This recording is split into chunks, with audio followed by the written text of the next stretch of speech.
그래서 네. 예, 성경을 많이 읽느냐 적게 읽느냐, 기도를 많이 하느냐 적게 하느냐, 전부 다 어디에 포커스가 맞춰지냐면요, 우리 사람 자신 그리고 체험에 포커스가 맞춰져요. 예, 사람에게나 체험에 포커스 맞춰지면은 금방 갈증이 느끼게 돼. 이제 사람이 영원히 목마르지 않는 것은 사실은 하나님 자신.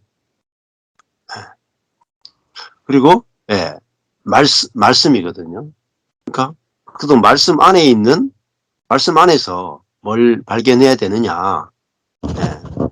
하나님, 예수님, 성령님을 깊이 발견하고 하나님, 예수님, 성령님과 맞닥뜨려지고 하나님, 예수님, 성령님이 누려져야 돼요. 하나님 자신이 우리의 양식이고 하나님 자신이 우리의 기쁨이고 하나님 자신이 우리의 쾌락이에요. 그러니까 존 파이프 목사님은 기독교 쾌락주의 그러거든요. 기독교 희락주의. 네, 그러니까 성경에서 하나님의 아름다우심을 보고 있는가. 그러니까 예를 들면은 내가 전 남자니까 어떤 아름다운 여인을 봤어요. 그 아름다운 여인을 보면은 볼수록 기뻐지잖아요. 그렇죠? 또 저는 자연을 좋아하기 때문에 자연을 딱 보면 저절로 막 속에서 막 에너지가 나와요. 이렇게. 근데 내가 성경 안에서 하나님을 발견하는데 내 속에서 희락과 기쁨과 감사와 안식이 나오지 않는다. 그러면은 성경을 본 게 아니고 문자를 본 거예요. 문자. 그러니까 이게 지금 모든 사람이 기갈하는 이유예요. 이번에 이제 서울에서 했던 그 성경 세미나 에베소서 했잖아요. 네. 지난해 한 해는 이제 스티브 맥베이 은혜의 의미를 했고, 이제 올해부터는 이제 성경 각권으로 들어가서 성경을 보는 방법을 이렇게 하는데, 이번에도 강의를 뭐 한 4-5분밖에 못했어요. 그런데 그 중에서 간증을 들어보니까 하나님에 대해서 인식이 바뀐 거예요. 내가 지금까지 알던 하나님이 바뀐 거예요. 그리고 하나님이 내가 죄를 지으면 판단하고 정죄하는 하나님이 아니라 내가 죄를 지을수록 내가 죄를 짓느냐 안 짓느냐는 전혀 상관하지 않는 하나님. 내가 게으르냐 부지런하냐 이것은 전혀 상관하지 않는 하나님. 오히려 죄가 더한 것에 은혜를 더하시는 하나님. 그리고 그리스도와 나를 연합시켜 주신 하나님. 그리고 내 안에 들어와서 내 대신 말씀을 성취해 주신 하나님. 그러니까 하나님을 발견하고 예수님을 발견하고 성령님을 발견할 때 내 속에서 생수가 터져요. 근데 하나님, 예수님, 성령님을 아는데 깜깜하다. 네. 율법의 하나님으로 알기 때문에. 그러니까 율법의 하나님도 성경에 나오지만은 하나님은 율법을 초월하신 하나님이라는 걸 알아요. 그러니까 율법을 초월하신 하나님이 은혜의 하나님이거든요. 그래서 이 부분이 이제 정확하지 않으면은 사람들이 영적인 기갈에 빠져요.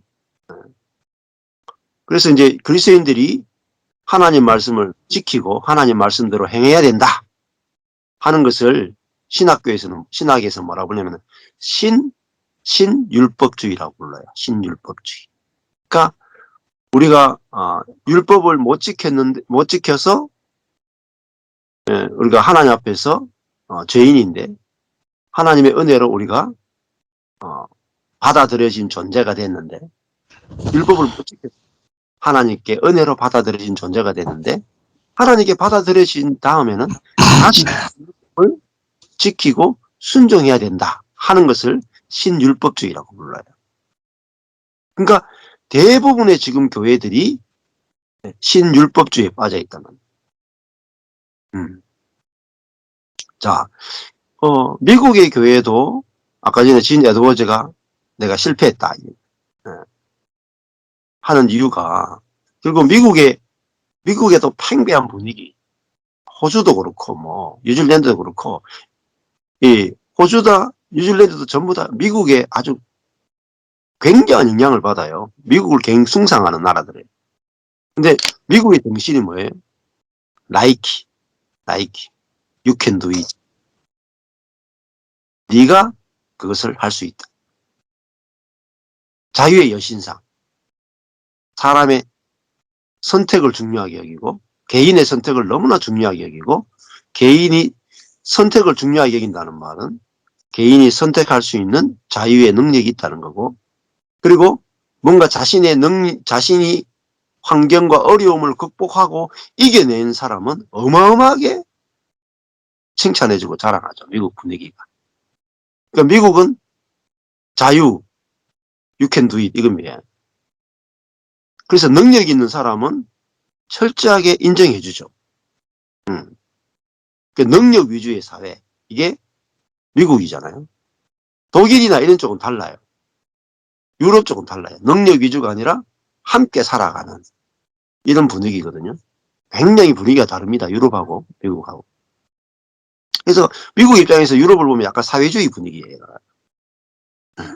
독일이나 이쪽에서, 유럽에서 미국을 보면은 완전히 그냥 계급적인 그런 분위기로 보게 되고, 미국은 말하겠노, 어떤 신학적이나 철학적인 깊이가 굉장히 얕은 동네로 봐요.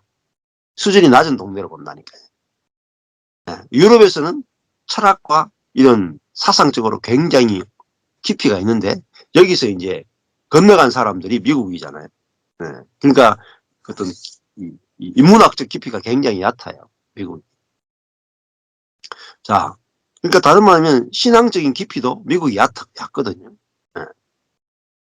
자, 근데 결국은 그 인간에 대한 부분에서 미국도 원래 그 평온을 구하는 기도 있죠. 평온을 구하는 기도.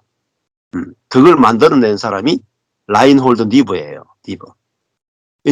니버라고 하는 역사 신학자가 인간의 철저한 부패를 전제로 해요. 이게 원래 칼빈주의 전통이거든. 인간은 철저하게 부패했기 때문에 죄 용서로 되는 게 아니다. 죄 용서로 되는 게 아니다. 그래서 인간의 자유의지를 중요하게 여기지 않아요. 칼빈주의에서는. 하나님의 선택, 하나님의 예정, 하나님의 은혜를, 하나님의 주권을 중요하게 여겨요. 인간의 순종이 중요하지 않아요.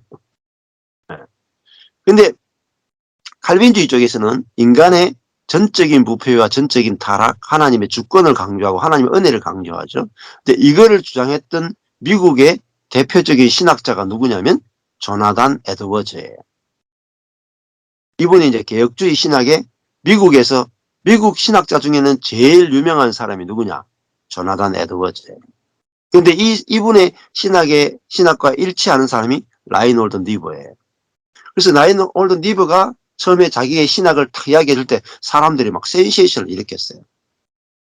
근데 나중에 가니까 반대했다니까요. 왜? 인간의 철저한 부패를 전제로 해서 신학과 강의와 책을 내니까 처음에는 환호하다가 뒤에 가서는 싫어했다니까. 왜 그러냐면은 미국 사람들의 정신이 조나단 에드워즈도 마찬가지예요. 조나단 에드워즈도 하다가 목회가 막 어려워지기도 하고 막 여러 가지 풍파를 만나는데 그분의 어떤 책이나 사상이 엄청난 영향을 끼치지만은 반대적으로 인간은 그렇게 부패한 존재가 아니고 인간은 죄로 말미암아 잠시 어느 부분만 부패했을 뿐이고 예수를 믿는 것으로 말미암아 인간은 온전하게 회복되었고 인간의 자유의지로 모든 걸 할 수 있다라는 알미니안 계통의 신학들이 이제 미국에 들어오면서 조나단 에드워즈의 어떤 개혁주의적인 신학을 다 이겨버렸어요. 미국 전체 분위기는 침례교나 오순절 계통이나 전체 흐름은 할배인주의나 개혁주의가 있을 자리가 별로 없어요. 그래서 미국이 전체가 제일 큰 데가 침례교, 감리교, 오순절이죠. 대표적인 교단 아닙니까? 감리교, 오순절, 침례교. 전부 다 뭐예요? 알미니안 계통이 강해. 그 말은 무슨 말이냐면 인간이 하나님을 섬길 수 있고 인간이 하나님을 믿을 수 있고 인간이 하나님과 협력해서 뭔가 할 수 있다. You can do it의 기초를 두고 있어요. 인간은 그렇게 부패한 존재가 아니다. 다른 말하면 인간은 십자가에 죽을 만큼 부패한 건 아니다 이 말입니다. 죽을 필요는 없다 이 말입니다. 회개만 하면 된다 이거예요. 기초가. 네. 회개만으로 용서받고 거기서부터 성령으로 충만해서 살면 된다 이거예요. 지금 한국에도 그렇고 대부분 세계교회가 인간은 죄 용서받고 회개하고 성령 받아서 성령의 도우심으로 거룩하게 살기 위해서 노력하면 된다. 이게 신학이에요. 이게 알미리안 계통이죠. 그 말은 무슨 말이냐면 인간은 죽을 필요까지는 없다 이 말입니다. 옛사람이냐 새사람으로 나눌 필요가 없다 이 말입니다. 죄인이 회개하고 돌아서기만 하면 된다 이 말입니다. 그래서 지금의 신학은 옛사람 새사람이 없어요. 구분이 없어요. 이야기를 안 해. 무슨 뜻인지 몰라.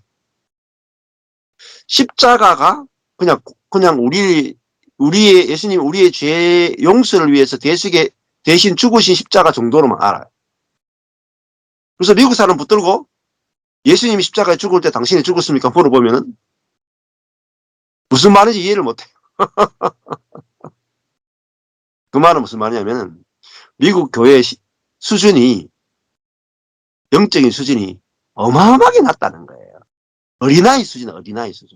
아무리 교회가 크고 아무리 어마어마하고 아무리 신학교가 커봤자 죽음이 없으면 아직 부활의 신앙 자체에 들어가지를 못해요. 그 말은 인간에 대한 이해가 잘못되어 있단 말이에요. 인간에 대한 이해. 성경을 아무리 읽어도 하나님과 인간에 대한 이해가 첫 단추가 잘못 깨어지면요. 옷을 아무리 그다음부터 옷을 맞춰 입으려고 해도 안 맞춰져 입어져. 그래서 하나님과 인간에 대한 첫 번째 단추. 인간은 선악과를 먹고 머리끝부터 발끝까지 완전히 부패했다는 말입니다. 그래서 회개하고 용서받아야 될 존재가 아니라 죽고 부활해야 될 존재다. 이것이 복음의 기초예요. 기초. 네, 이 기초가 안 되면은 아무리 쌓아 올려도요. 쌓아 올릴수록 더 손해 봅니다. 대구에 유명한 건물이 있어요. 경북대학교가 있는데 경북대학교 옆에 보면 복현 오거리가 있어요. 옆에 제일 끝부분에 뒷부분에 가면. 근데 복현 오거리에 어떤 사람이 빌딩을 세웠어요. 한 30층 되겠나? 세웠는데 문제는 기초가 잘못된 거예요. 그러니까 건물이 기초가 약한데 30층까지 세워버렸어요. 안에 내장까지 어느 정도까지 다 했어요. 세웠는데 안전진단에 문제가 나온 거예요. 자, 굉장히 빠른 속도로 30층 높이로 세웠어요. 근데 기초가 잘못됐죠. 어떤지 아십니까? 수십 년째 아무도 손을 못 대요. 팔지도 못하고 들어가지도 못하고 해체하지도 못해. 왜? 은행, 건설업자, 땅 주인 모든 사람들이 다 지분이 있어. 손을 못 대. 아무 손을 못 대. 그래가지고 있잖아요. 그 30층짜리 정도 되는 빌딩이 그냥 계속 그냥 아무도 손 못 대고 계속 그냥 죽은 채 가는 거예요. 마찬가지입니다. 내가 왜 내 속에서 생수가 안 솟아나느냐, 생수가. 죽음을 모르기 때문에. 그리스도와 함께 내가, 내 사람은, 자아는 죽어야 되는 거지, 회개로 안 돼요. 자, 내가 회개했으니까 뭐 해야 돼요? 내가 예수 믿기 전에 지은 모든 죄를 회개했으니까 예수 믿고 나면 어떻게 살아야 돼요? 착하게 살아야 되잖아요. 이거는 유교예요, 유교. 기독교가 아니에요. 유교도 그렇잖아요. 내가 부모님께 불효하다가 내가 마음을 고쳐먹고 이제 부모님께 효도하고 살겠다. 유교 아닙니까, 유교.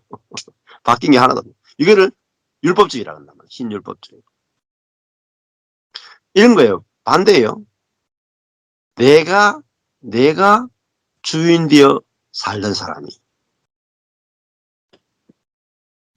내가 타락한, 사단과 연합된 타락한 존재라는 사실, 죽어야 되는 존재라는 사실을 인정하는 것이 회개예요. 회개는 내 행위를 회개하는 게 아니고 내 존재를 인정하는 거예요. 그게 회개예요. 그러니까 죽었으니까 내가 주인 되고 내가 선을 행하고 내가 악을 행하고 했던 그 내가 죽어야 되는 존재였고, 그리스도와 함께 십자가에 죽었으니까 이제는 내가 살 수가 없죠. 죽었으니까.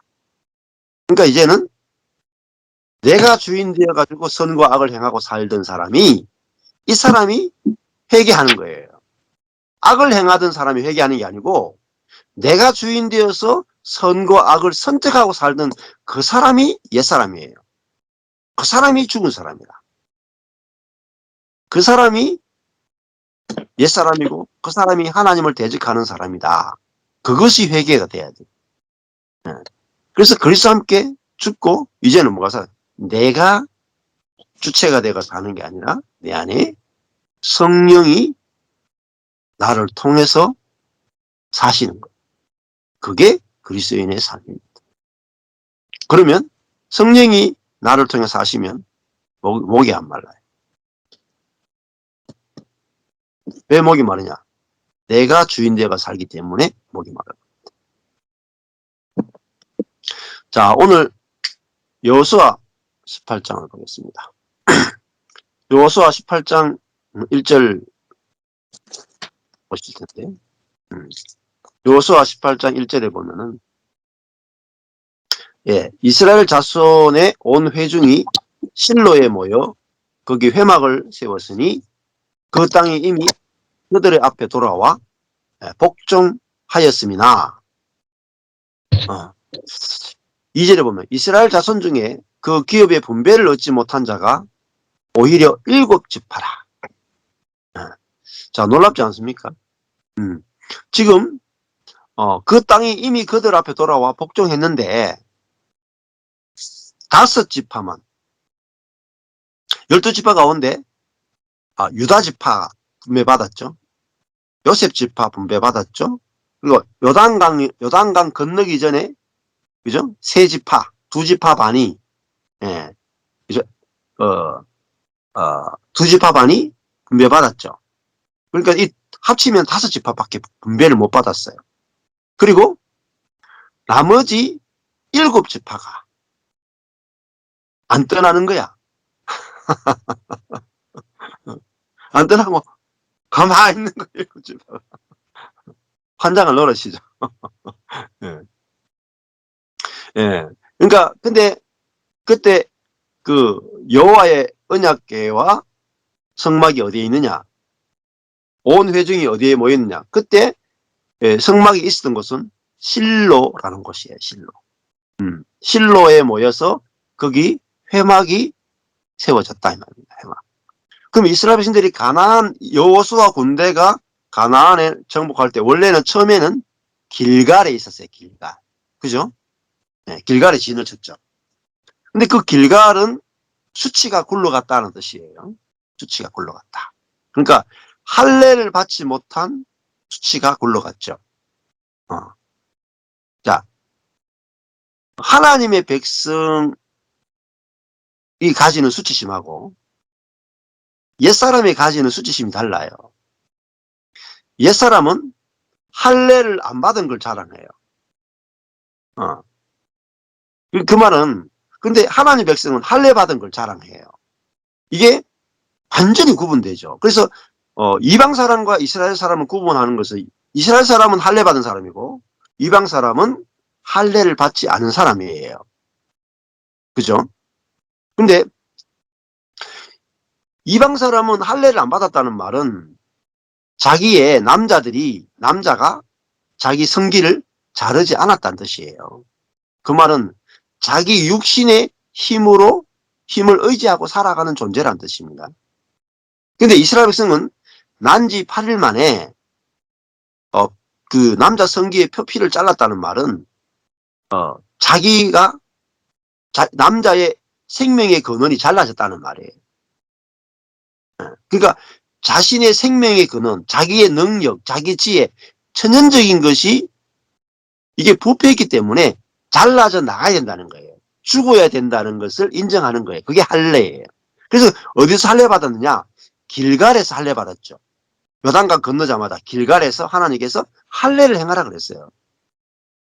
너희가 가나안 정복 전쟁에 있어서 가장 중요한 것은 할례를 받는 거다 이렇게. 근데 정복을 하는 데 있어서 가나안을 정복하고 하나님이 주시는 축복, 하나님 주시는 땅, 하나님의 나라를 누리려면 이스라엘 백성이 제일 중요한 건 뭐냐면 할례를 받는 것이었어요. 근데 할례는 뭐예요? 여리고성이 앞에 있는데 가나안 족속들이 쫙 펼쳐져 있는데 이스라엘 백성의 모든 남자들이 다 할례를 받는 거예요. 할례는 뭐예요? 능력과 지혜가 죽는 거예요.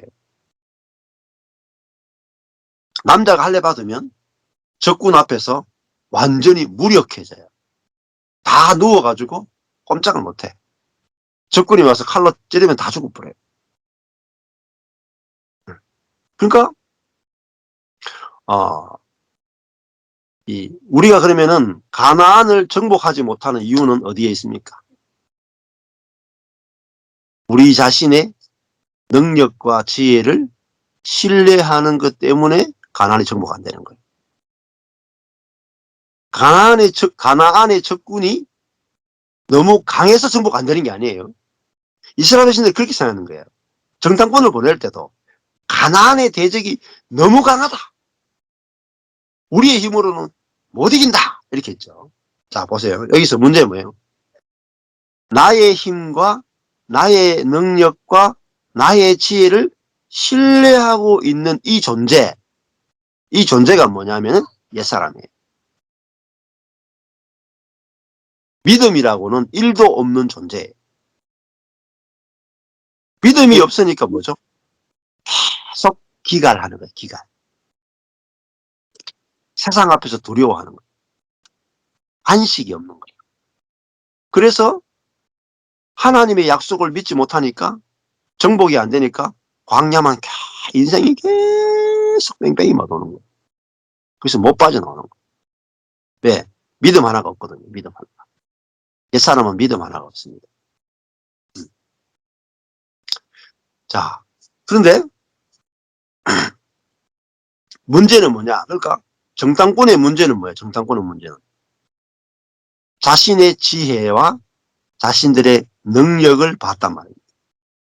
그리고 상대방의 능력을 봤는데 결국은 신뢰하는 게 뭐냐면 자신의 능력과 자신의 지혜로 인생을 산다라고 생각하는 그것이 죄예요.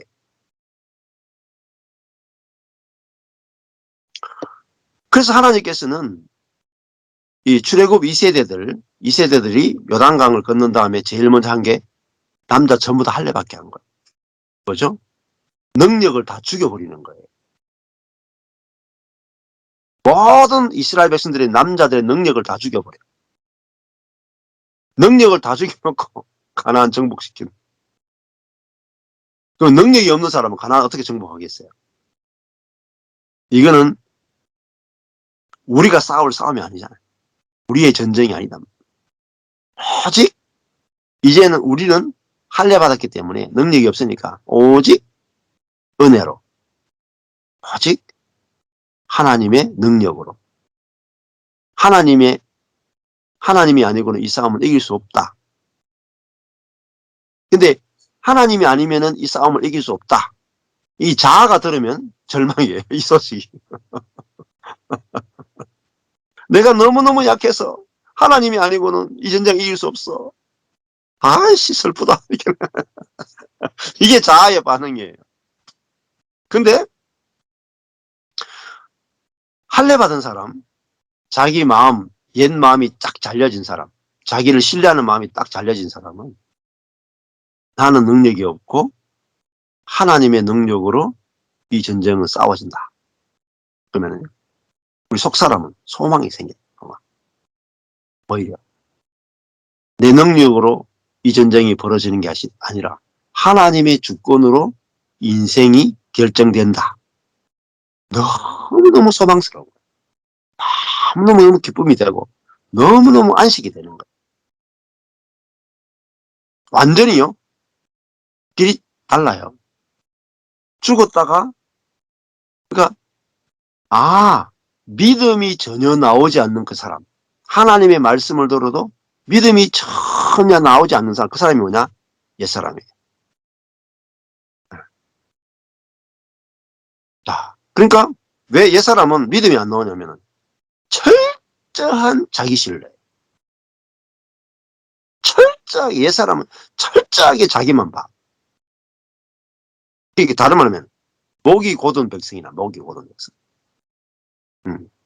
그러니까 목이 탁탁하다는 말은 바위와 같다는 거예요. 바위와 같다. 그 마음이 아주 딱딱한 바위와 같아가지고요. 하나님이 어떤 말씀을 해도요. 다 흘러내려버려요. 수십 년 들어도 말씀과 내가 하나가 안 돼요. 말씀을 듣고 잠시 적세시지만 우리 자아는 말씀과 내가 절대로 하나가 안 돼요. 그러니까 성경을 수천독 해도 말씀이 내 안에 침투가 안 돼요. 침투가. 다 새나가 버려요. 아무리 많은 물을 부어도 다 새나가 버려요. 근데요. 내 신뢰가 깨진 사람, 내 지혜가 깨진 사람. 나는 하나님을 신뢰 못하는 게 아니고 나를 신뢰 못하겠다까지 된 사람. 그래가지고 내 자신에 대해 신뢰가 깨진 사람은, 가루가 된 사람은 물 한 방울 탁 떨어뜨려도요. 재가 됐기 때문에 그 물이 그 안에 다 없애버려요. 스펀지 빨아당기듯이 쫙 빨아당겨버려요. 그 속에서 뭐가 나오냐면 말씀이 떨어지자마자 바로 열매가 나와버려요. 말씀이 떨어지자마자 바로 믿음이 나와버려요. 제가 그렇다니까요. 14년 전에 제가. 말씀이 떨어지는데 완전 절망의 자리에 있으니까 말씀 자체가 들어와서 바로 그냥 믿어져 버리더라니까. 믿음이 커서가 아니라 나 자신에 대한 절망이 와야 돼요. 굉장히 좋은 겁니다. 나 자신에 대한 절망이 와야 돼요. 나 자신에. 옛사람은 전혀 소망이 없구나.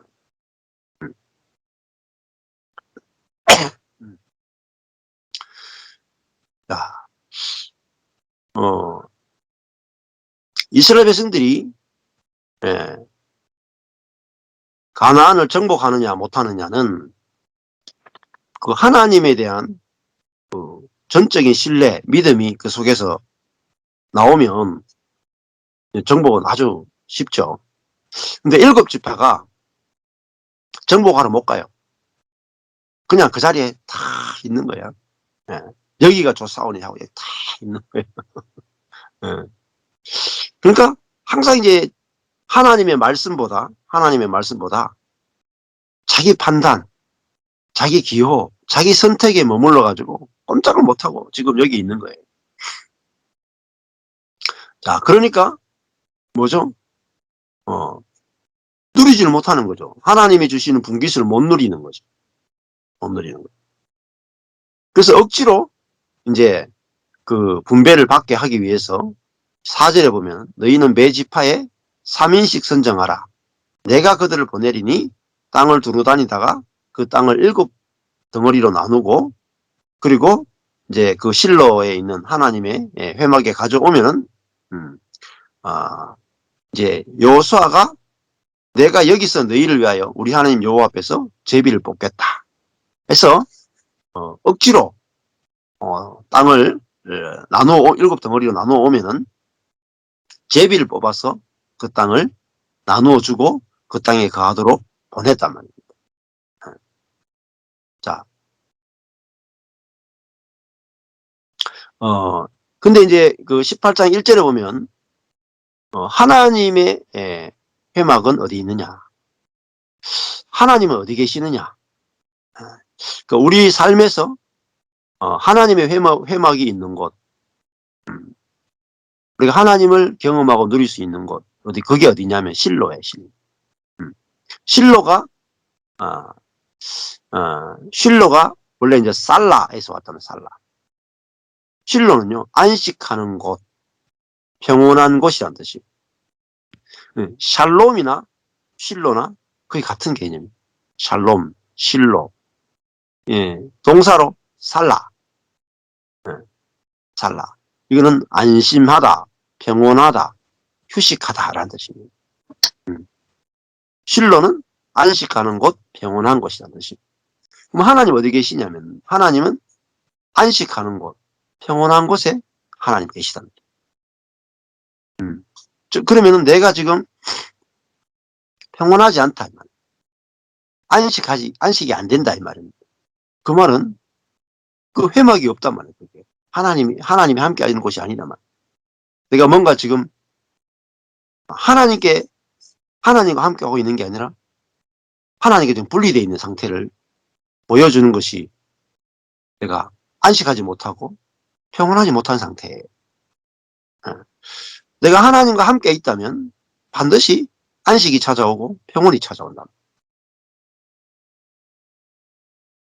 그래서 그리스도인에게 있어서 안식과 평온은 곧 그게 구원입니다. 그게 곧 하나님의 나라고. 그것이 하나님과 내가 지금 올바른 관계에 있다라고 하는 증거는 안식과 평온, 즉 안식이에요. 안식. 안식과 평온이에요. 그래서 바울도 항상 은혜와 평강이 너희에게 있을지어다 이렇게 말합니다. 하나님, 이제 내가 평안이 오려면은 은혜의 하나님을 알 때 우리가 평온이 오죠. 안식이 되죠. 자, 그러니까 내가 지금 하나님을 올바로 알고 있다면 내 삶에 안식과 평온이 와야 돼요. 근데 대부분 하나님을 아는데 안식과 평온이 안 오죠. 왜 그러냐면 하나님은 하늘에 계시고 나는 땅에 있어. 하나님은 안식하는데 나는 안식이 안 돼. 하나님은 평온한데 나는 평온하지 않아. 이게 뭐죠? 여전히 내가 하나님을 믿지만 하나님과 내가 분리된 상태예요. 이게 바로 구약적 신앙이에요. 구약적 신앙. 그 말은 하나님이 내 속에 들어오지 못했다는 거예요. 신약은 하늘에 계신 하나님이 성령으로 우리 안에 들어왔다.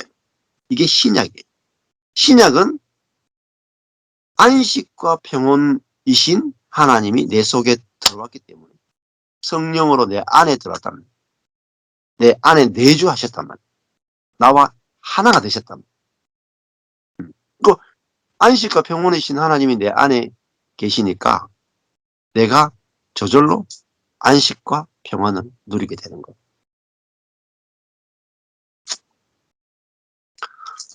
근데 회막이 뭐예요? 회막이 사실은 회막이 하늘에 계신 하나님이 땅에 내려왔다는 뜻이에요. 그리고 땅에 내려와서 사람과 함께 살기를 원하신단 말이에요. 이것이 하나님이 인간에게 주신 가장 중요한 메시지예요. 그런데 대부분 그리스도인들이 내가 이 땅에 살고 하나님은 하늘에 계시고 나는 이 땅에 살고 이 땅에서 고난받고 기도하고 고난을 이겨내고 죄와 유혹을 이겨내고 내가 죽어서 하늘에 가서 하나님을 만나겠다. 이거는 이원론적 신앙이고요. 구약적 신앙이에요. 신약은 그게 아니에요. 구약에는 하나님이 하늘에 계셨는데 구약에도 하늘의 하나님이 땅에 사람을 만들고 에덴에 내려와서 에덴에서 사람과 함께 거니셨죠. 그러니까 창세기 1장부터 2장부터 하나님은 땅에 내려와서 사시는 하나님으로 이야기하고 있단 말입니다. 그리고 하나님은 이 땅에서 왕으로서 살기를 원하시고 인간과 연합되어 살기를 원하시는 것이 하나님의 소원이에요. 근데 지금 기독교가 복음을 잘못 소개하는 부분이 너무나 강해요. 죽어서 천당 가는 신앙에 완전히 매몰되어 있단 말이에요. 하나님의 소원은 우리가 천당 가는 게 아니고 하나님이 이 땅에 내려오셔서 하나님이 이 땅 가운데서 하나님의 백성을 통해서 자신의 영광을 드러내고 이 땅을 사단을 정복하고 이 땅이 전체가 이 땅이 하나님의 나라 천국이 되는 거예요. 이게 하나님의 소원입니다. 우리가 죽어 천당 가는 게 이거는 우리의 소원이에요. 우리의 소원. 그 기독교는 우리의 소원에 포커스를 맞춘 게 아니고 하나님의 소원에 포커스를 맞춰줘야 돼. 근데 그것이 우리에게 어마어마한 복이 된단 말입니다. 그렇잖아요? 우리가 하나님을 찾은 게 아니고 하나님이 이 땅 가운데 살고 싶어서 오시고 싶으니까 하나님이 계속 우리를 찾아오신단 말입니다. 내가 안 찾아도 하나님이 찾아오신단 말이에요. 그래서 아브라함이 하나님을 찾아간 게 없어요, 여러분.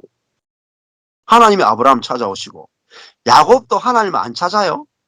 하나님이 야곱을 찾아오시고요. 이삭도요. 하나님이 이삭을 찾아오신다니. 왜? 하나님이 이 땅 가운데서 자기 백성을 만들기 원하고 자기 백성을 통해서 자기 영광을 나타내기 원하기 때문에 하나님은 이 땅을 포기하지 않습니다. 열심을 가지고 계시답니다.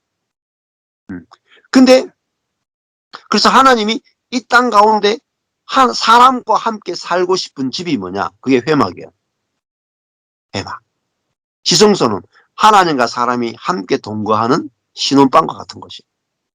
내가 너와 영원히 연합해서 네 속에서 내 생명을 낳고 싶다. 이게 지성소예요. 이게 하나님의 갈망이에요. 그래서 우리가 있잖아요. 하나님의 생명에 참여하는 존재가 되는 것. 그것이 하나님의 사랑이고 은혜고 갈망이에요. 그래서 오순절날 성령이 120명 속에 다 들어왔단 말이에요. 한 명도 빠짐없이 120명 전체 속에 성령이 들어왔다는 말은 하늘에 계신 하나님이 내 속에 들어오셨다는 뜻이에요. 이것이 구원이에요. 죽어서 천당 가는 그것도 들어있지만 그거는 아주 작은 거예요. 사실은. 하늘의 하나님이 내 속에 들어와서 나와 연합되어서 내 존재 자체가 천국이에요. 내 존재 자체가. 하나님의 나라고 천국의 핵심이에요. 그러면요, 내가요, 기도도 하고, 금식도 하고, 예배도 하고, 성경도 읽고 하는데 계속 목이 마르죠. 왜 목이 마르냐? 하나님이 내 안에, 하나님이 생수예요, 생수.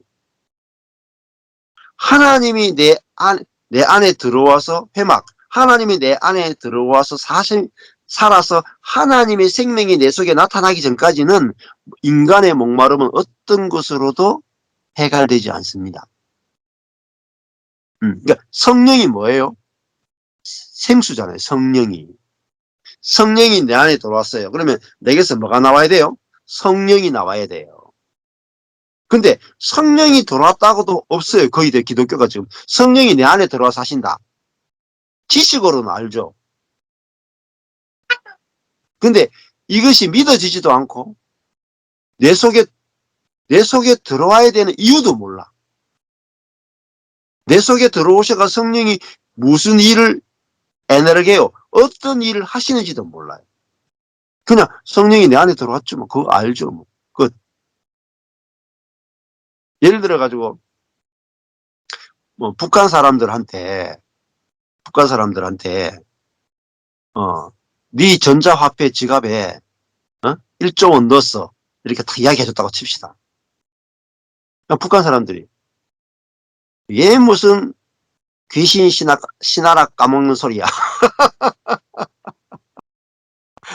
네 전자화폐 지갑에 1조 원 넣었어. 그게 나와 무슨 상관이 있어. 전자화폐 지갑에 1조 원 넣었다. 말은 들었어. 무슨, 그냥 단어는 아는데, 내용을 모르는 거예요.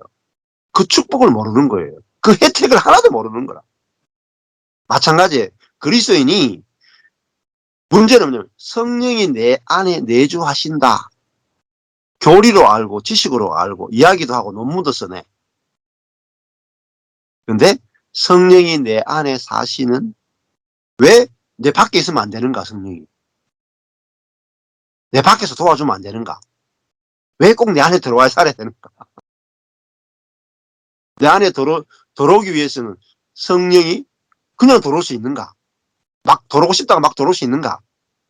물어보면은 대답하는 그리스도인이 없단 말이야. 성령이 당신 안에 들어오신 목적, 들어오기 위한 과정, 성령이 당신 안에 계시다는 의미, 성령이 당신 안에 계시다라고 하는 축복, 영광,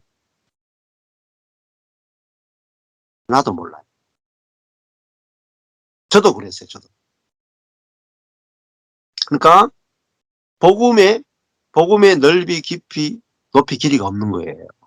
완전히 그냥, 예. 복음을 아는 깊이가 여기 종이 한 장 정도밖에. 예. 그냥, 예수 믿으면 제사 안 받고, 죄 용서 받고, 죽으면 천국 간다. 요 문장밖에 없어요, 문장. 예수를 믿는다고 하는 의미, 예수를 믿는다라는 말의 의미가 엄청 깊거든요. 엄청 깊어요. 예를 들면 이런 겁니다.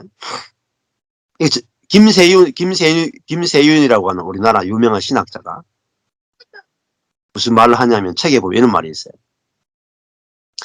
예수 믿으면 구원받는다. 이 말이 있습니다. 예수 믿으면 구원받는다. 근데 예수 믿으면 구원받는다라는 말이 아주 쉬운 말이죠. 예수 믿으면 구원받는다. 이 말 들었을 때 불신자들도 알 거예요. 예수 믿으면 구원받는다. 기독교인들이 무슨 의미로 하는지 알 거예요. 예수 믿으면 구원받는다. 근데 믿는다는 게 어떤 의미입니까? 이렇게 물으면 5분 이상 이야기하기 힘들어요. 그러면 구원이 뭡니까? 물으면은 다 아는 걸 자꾸 물으십니다. 나한테 그런 질문하지 마세요. 대답을 못하는 거예요. 할 말이 없는 거예요. 깊이가 없는 거예요. 깊이가.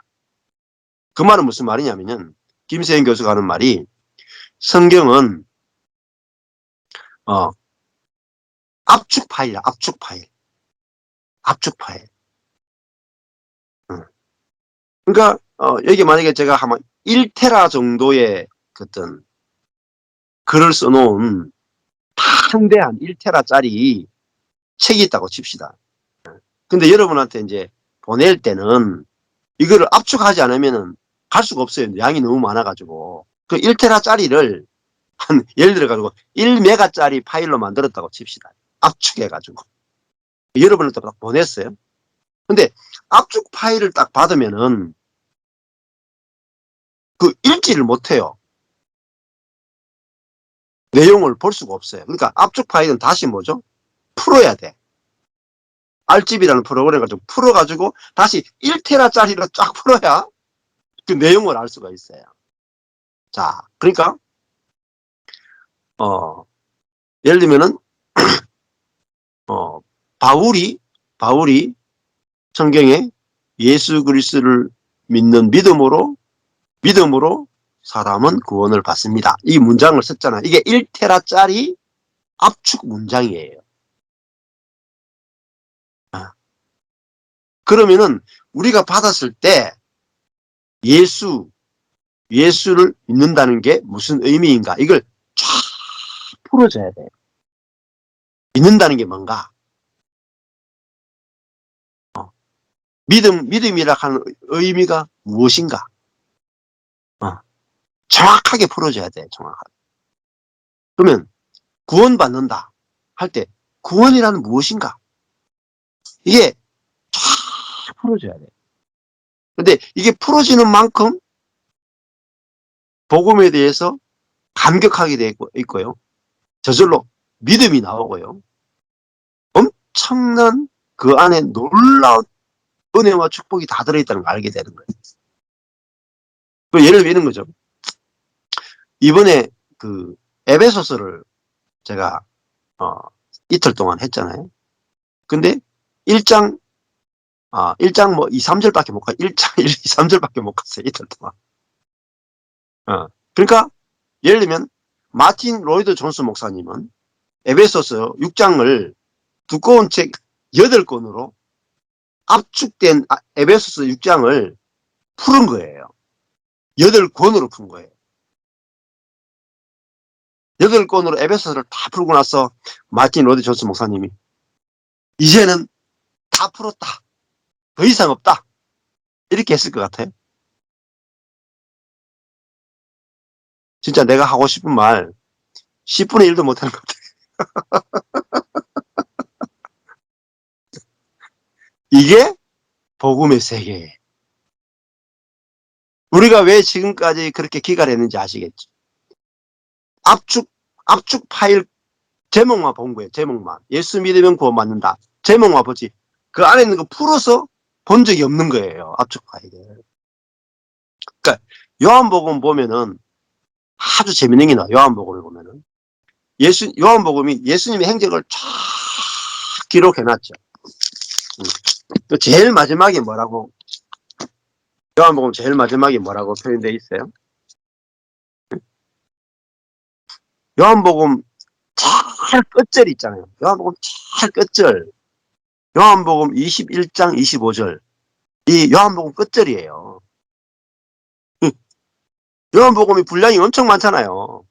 예수님의 제자인 사도 요한이 예수님의 말씀과 생애를 기록하고 21장까지 빡빡하게 기록해놓고 제일 마지막 구절이 이거예요. 네. 거기 보면은 요한복음 21장 25절에 예수의 행하신 일이 이 외에도 요한복음 외에도 많으니 만일 낱낱이 기록된다면 이 세상이라도 이 기록된 책을 두기에 부족할 줄 아노라. 그 말은 뭔 말이에요? 네. 요한복음은 압축 파일이라는 거예요. 예수님에 대해서 복음에 대해서 다 설명하려면은 이 세상 전체라는 공간이 필요할 정도로 어마무시한 세계가 말씀의 세계고 복음의 세계라는 거예요. 자, 그러면 복음이 알아지는 만큼 안식이 오고 평온이 와요. 그런데 성경을 많이 읽고 많이 공부하고 많이 묵상하는데도 왜 압축 파일이 안 풀리냐면 압축 파일이 안 풀리냐. 그 이유는 내가 풀려고 하기 때문에 내 자아가 성경을 읽고 내 자아가 성경을 해석하고 내 자아가 하나님의 말씀 이 정도 성경 이 정도는 뭐 내가 그냥 막 씹어 먹겠다 이 말. 인간의 지혜, 인간의 교만으로는 성경은 성경의 압축을 풀 수가 없어요. 누구도 못 풀어요. 신학자일수록 더 못 풀어요. 인간의 지혜와 인간의 능력과 인간의 공부와 인간의 연구로 하나님을 풀 수 있어요. 생각해보세요. 개미가 연구하면 인간을 알 수 있어요? 개미 중에 천재가 나왔다. 개미 중에 지구에 있는 모든 개미 중에 가장 탁월한 천재 개미가 나왔는데 그 천재 개미는 인간을 이해할 수 있을까요? 개미와 사람 사이의 간격보다 사람과 하나님과의 간격이 상상할 수 없는 거예요.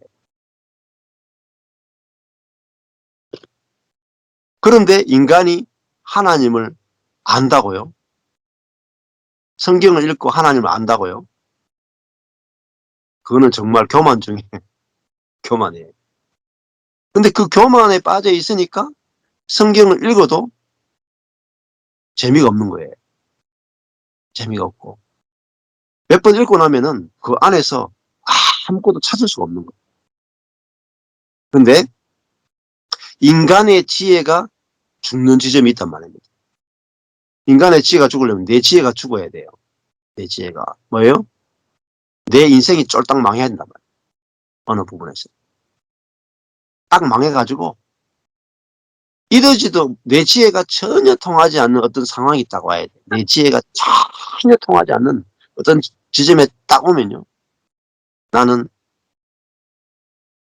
내일 일도 모르고 지금 당장 벌어질 일도 모르는 그런 진짜 무지한 존재요. 무능한 존재네요. 이게 인정되는 게 그걸 회개라 그래요. 이 회개가 있어요. 그 자리에서 우리는 기도가 이게밖에 없잖아요. 하나님, 내 눈을 열어서 주의 법에, 주의 복음에 기이한 법을 보게 해 주십시오. 나는 봉사입니다. 소경입니다. 나는 장애인입니다. 나는 심지어 어디까지 가요? 나는 죽은 자입니다. 그래서 이사야도 자기가 굉장히 선한 줄 알았어요. 이스라엘 백성하고 유다 백성하고 자기를 비교해 보니까 자기는 너무 선하고 하나님을 아는 지식이 굉장히 많고 자기는 선지자예요. 근데 살아계신 하나님을 딱 대면하는 순간에 뭐라 그랬습니까? 화로도 나요. 화로다 나요. 죽게 되었도다.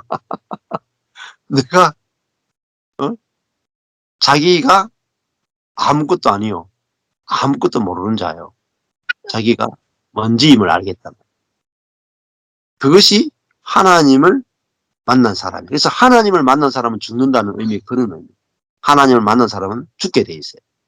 자아가 죽게 돼 있고, 지혜가 죽게 돼 있고, 자기의 자랑이 죽고, 자기 선함과 자기 계획과 자기의 모든 관념이 다 죽어요. 자기에 속한 모든 것이 허상임을 알게 되고, 하나님의 말씀과 하나님만이 진짜고 진리이고, 이게 확실한 반석이라는 말이에요. 자, 거기서 뭐가 와요? 거기서 믿음이 나오는 거예요. 내가 가짜구나 알 때 하나님이 진짜구나. 그러니까 진짜에 대한 믿음이 나오는 거예요. 자, 가짜 비닐백이 있고 명품백이 있어요. 디올 명품백이 있고 가짜 비닐백이 있어. 우리가 내가 들고 다니는 백이 비닐백이다. 근데 디올 매장에 갔는데 이 백이 진짜 누가 남편이 선물해줘가 아내가 너무 이게 디올 백이라고 너무 기분 좋게 들고 다니는데 그래가지고 나도 디올 백 있다 해가지고 디올 매장에 딱 갔어. 근데 남편이 이게 명품이라고 딱 사줘가지고 딱 맞춰봤는데 백에 아니야. 아니면 내가 들고 있는 백에 대한 믿음이 사라지죠. 믿음이. 진짜 명품 백에 대한 믿음이 생기고 내 백에 대한 불신이 생기죠. 이게 믿음의 세계예요. 자, 예수 믿으면 구원받는다 하는 건 뭐냐면 내가 비닐백이고 예수가 명품백이네요. 이게 믿음이에요. 그러니까 나에 대한 불신, 예수에 대한 확신, 이게 믿음이에요. 그러니까 하나님에 대한 하나님과 하나님의 말씀과 하나님이 말씀하는 것만이 진리이고 내 생각과 내 판단과 내 지혜는 전부 다 사단이 만들어 놓은 가짜구나. 이걸 보는 게 뭐냐면 계시예요. 이 계시는 하나님의 은혜로 성령으로 말미암지 않고는 절대 오지 않습니다. 예를 들면은 하나님의 계시가 오면 그것이 뭐냐? 하나님을 만났다는 거예요. 이게 하나님을 만났기 때문에 그게 뭐 실로 안식과 평온은 진짜를 봤기 때문에 안식과 평온이 오는 거예요.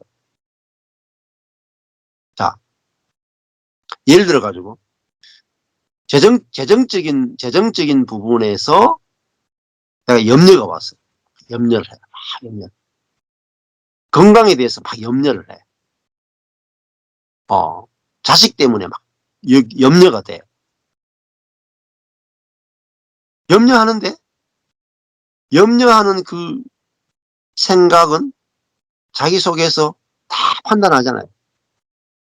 다 계산해보고 합리적으로 다 추론해보고 다 해가지고 염려했거든요.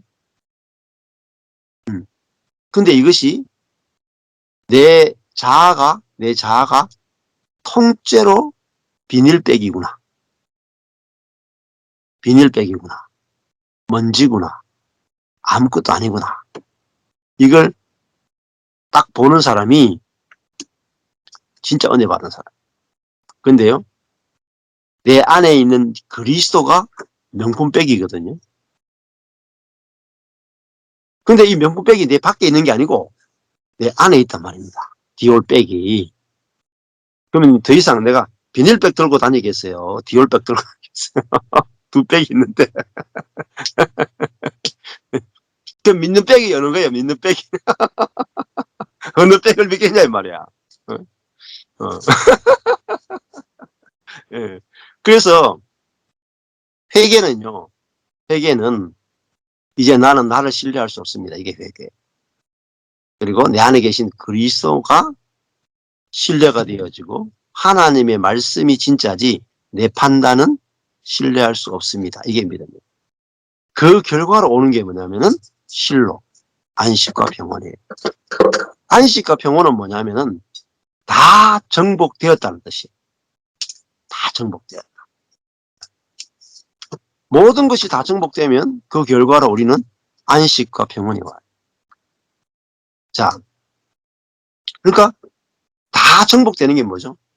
내가 죽으면 내 몸에 있는 나와 연합되었던 사단이 죽는 거예요. 사단이 죽는 게 뭐죠? 완전한 정복입니다. 십자가는 사단과 내가 연합됐는데 사단과 연합된 나가 옛사람이고 그 사람이에요. 그 사람. 그 사람은 자기를 신뢰하고 자기가 선하다고 생각하고 자기가 할 수 있다는 사람인데 이 사람이 가짜고 이 사람이 그리스도와 함께 죽었다라는 걸 알게 되면요. 그 사람과 함께 연합된 사단도 함께 죽는 거예요. 완전한 정복이에요. 완전. 내가 죽을 때 나와 연합된 사단도 죽죠. 그걸 제가 옛날에 그렇게 표현했어요. 그, 그, 논개 아시죠? 논개. 논개가 일본 장수가 와가지고 우리나라를 딱 논개가 있는 거기 어느 동네입니까? 생각이 안 나네. 강변에 다 이렇게 그거 있잖아요. 이렇게. 예. 노는 정자가 있잖아요. 거기서 일본 장수가 이렇게 관비를 모아놓고 막 이거 우리나라 땅을 정복했다고 술 먹고 막 논단 말이에요. 그러니까 논개가 일본 장수를 정복하는 비결은 같이 죽으면 돼. 그래가지고 옷가락지를 다 끼고 막 끌어안고 막 춤을 춘단 말이에요. 춤을 추다가 같이 그냥 강속으로 풍덩 뛰어들었잖아요. 하도 가락지를 정확하게 딱 껴놓으니까 빠져나올 수가 없어. 그러니까 그 농개가 죽으니까 이제 일본 장수도 죽었죠. 죽었어. 예. 그래서 농개가 죽을 때 사단도 죽단 말입니다. 내가 죽을 때 사실은 내가 죽는 게 아니고 사단이 죽어요. 그리고 그냥 사실은 일본 장수도 죽고 농개도 죽었는데 성경은 농개가 죽었는데 사단은 죽었는데 농개를 부활해버려. 이게 성경의 이야기예요. 우리는 죽으면 부활해요. 근데 사단은 죽으면 부활이 안 돼. 그러니까 누가 더 세요? 우리가 더 세지. 우리가 훨씬 세요.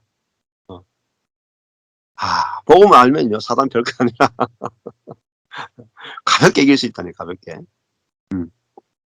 근데 내가 살려고 하면, 내가 살고자 하면은, 예? 일본 장수를, 사단을 죽일 길이 없어요. 십자가 외에는 사단을 처리 못해요. 죄의 본성, 죄의 권세를 절대 끄지를 못한다. 근데, 내가 죽은 그 자리에서, 아, 아, 정말 십자가에서 진정한 승리가 있다. 이게 진짜 복음이고, 그래서 저도 제가 그리스도와 함께 죽었구나 하고 나니까 내가 죽었으니까 안식이 오더라니까. 내가 죽었으니까 생각이 없는 거예요. 내가 죽었으니까 계획이 없는 거라. 그러니까 이제 나는 계획이 없어요. 그러니까 뭐가 되냐면은 나는 계획이 없어도 주님은 나를 위한 계획이 있잖아요. 당신의 계획 때문에 나를 불렀잖아요. 내 계획이 없으니까 이제는 뭐 주님의 계획이 딱딱 이루어질 일밖에 없는 거예요. 그 좋죠. 내 계획이 없는 게 얼마나 좋아요. 주님의 계획이 더 빨리, 더 확실하게 이루어질 수 있는 길이니까 그게 안식이고 그게 평온이에요. 자, 그러게 뭐죠? 그게 완전한 정복이에요. 정복. 그래서 실로에서 안식이 모든 걸 다 정복해버립니다. 저도 지금 14년 동안 뭐로 정복하고 있냐면 안식으로 정복해요.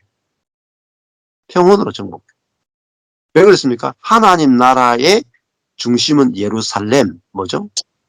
하나님과 사람의 화목, 나와의 화목, 나와 너와의 화목, 나와 환경과의 안식과 평온, 이것이 뭐죠? 하나님 나라의 중심이에요. 하나님은 이 안식과 평온으로 모든 것을 다 통치해버려요. 그렇죠? 예. 결론을 하면은, 예. 여러분 주변에 안식하고 평온한 사람을 절대 이길 수 없어요.